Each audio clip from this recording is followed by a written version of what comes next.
and I'm being brutally honest. I don't like the negotiations. I don't like what's been presented to us. New York Mets owner is being brutally honest about how he feels about the negotiations with Pete Alonso's representation, the Boras Corporation, and Scott Boras. I'm going to be brutally honest about how I feel about how these negotiations have gone. I really don't like it.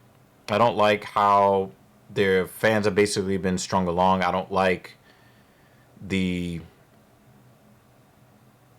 really don't like how Scott Boras is always putting stuff out into the press to try to negotiate these contracts in public with the fans and using baseball insiders to be his parrots. I don't particularly like that.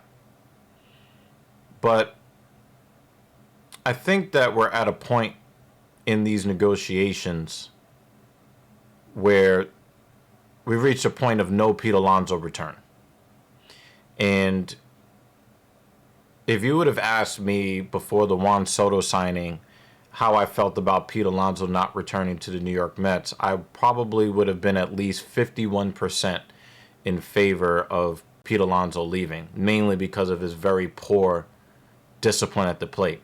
I know that other analysts and fans have a problem with his speed, base running, and fielding. I don't have a problem really with any of those parts of the game. I think that Pete has done a really good job. He's made a couple of errors where his focus isn't there all the time, but I don't think that Pete Alonso is as bad of a defensive baseman as a lot of people make him out to be. But my main problem, my main gripe with a power hitter like Pete Alonso is that he will swing at any slider from a right-handed pitcher. It doesn't matter if it's on the corner, 2 inches outside the zone, 6 inches outside the zone, or in the left-handed hitter's batter's box. He's going to swing at that pitch with 2 strikes on him. He's going to, pretty much any count, he's swinging at that pitch. And that's really my main issue with Pete Alonso.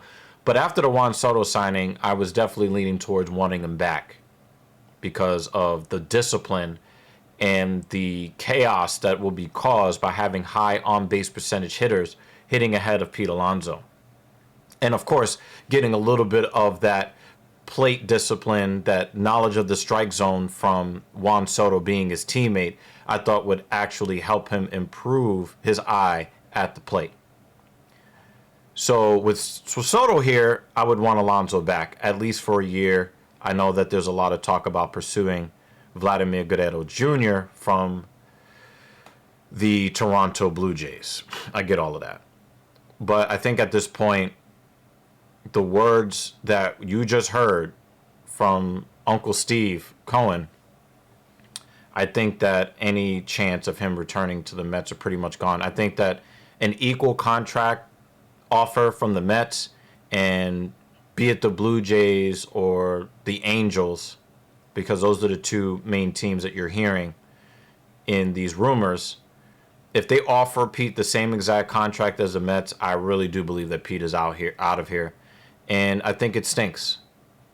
But I also understand where the owner is coming from. The owner has spent a lot of money, and I just don't think that it's a good idea for the New York Mets, and in particular Steve Cohen, to put the idea out there that they're just going to just spend any amount of money that is demanded upon them from free agents, no matter where the free agents come from, homegrown or not. So I definitely understand where the owner is coming from, but I just think that the public comments pretty much put the kibosh on the hopes for Met fans to see Pete Alonso as the main power guy in the number 4 hole in the lineup. But you guys could tell me what you think. Do you think that Pete Alonso will still end up signing with the New York Mets? Do you think that the comments from the owner basically kill any chance of that? Or do you just not care at all? Definitely give me all of your opinions down below. So I'm Dr. Evil for TSP. See you in the next one.